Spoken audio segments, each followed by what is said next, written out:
For the past month, production has been hampered and costs have increased. Many industries are managing with diesel generators, but it costs twice as much as electricity from the grid.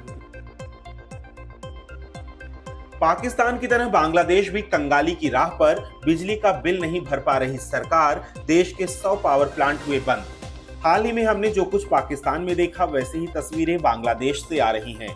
अर्थव्यवस्था चरमरा रही है, जीवन जीने के लिए लोगों के पास बेसिक सुविधाएं खत्म हो रही हैं। कुछ साल पहले तक भारत का पड़ोसी देश बांग्लादेश एक उभरती हुई अर्थव्यवस्था वाला मुल्क था, लेकिन आज वो आर्थिक संकट की चपेट में है। उसका हाल भी पाकिस्तान और श्रीलंका जैसा होता जा रहा है। हालत ये हो गई है कि सरकार के पास बिलों का भुगतान करने के पैसे नहीं हैं, जिससे देश में बिजली संकट पैदा हो गया है।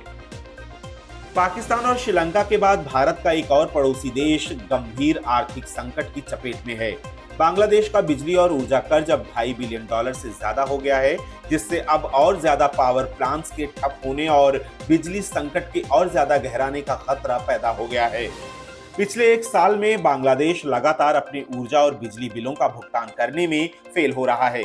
बिजली उत्पादक और आपूर्तिकर्ता बांग्लादेश को लगातार उनके ऑपरेशन और सप्लाई बंद करने की चेतावनी दे रहे हैं, जिससे वहां पर जबरदस्त बिजली का संकट पैदा हो गया है। इससे पहले हमने पाकिस्तान में देखा था कि किस तरह से बिजली संकट के बाद दुकानों को 8 बजे रात तक हर हाल में बंद करने का आदेश दिया गया था। बांग्लादेश के पायरा पावर प्लांट का बंद होना इस बात का सबूत है कि सरकार बिजली और ऊर्जा के मोर्चों पर संकट का सामना कर रही है। संकट इस कदर गहरा हो गया है कि सरकार ना तो ऊर्जा खरीद सकती है और ना ही बिजली संयंत्रों का भुगतान कर सकती है। बिजली संकट ने औद्योगिक गतिविधियों को लगभग ठप कर दिया है। लेकिन यहाँ समस्या ये है कि सरकार संकट की गंभीरता को भी नहीं समझ रही है, इसीलिए ये संकट इतना गहरा हो गया है। ईंधन की कमी के चलते कुल 154 बिजली संयंत्रों में से करीब 100 बिजली संयंत्र ठप पड़े हैं। Power grid company of Bangladesh की ओर से जारी किए गए आंकड़ों से पता चलता है कि सिर्फ 20 बिजली संयंत्र पूरी तरह से काम कर रहे हैं, यानी कुल उत्पादन का मात्र 19% ही बिजली पैदा हो रही है।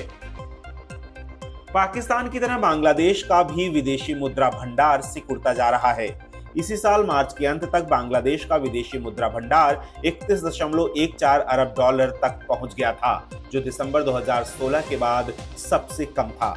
बचे हुए भंडार से बांग्लादेश सिर्फ 5 महीनों तक ही इंपोर्ट होने वाली चीजों का भुगतान कर सकता है। भंडार को बढ़ाने के लिए सरकार ने विदेशों में काम करने वाले बांग्लादेशियों से ज्यादा पैसा देश में भेजने की अपील की थी। वो अपील भी काम नहीं आ रही है, क्योंकि स्थिति बद से बदतर हो चली है। हालांकि अभी भी बांग्लादेश पाकिस्तान से बेहतर स्थिति में है। पाकिस्तान के विदेशी मुद्रा भंडार में सिर्फ 4.19 अरब डॉलर ही बचे हैं, यानी वो बांग्लादेश से भी ज्यादा गरीब हो चुका है। बांग्लादेश सरकार के पास बिलों के भुगतान के पैसे नहीं हैं, जिससे देश में बिजली संकट पैदा हो गया है। क्या इस संकट के लिए बांग्लादेश सरकार जिम्मेदार है?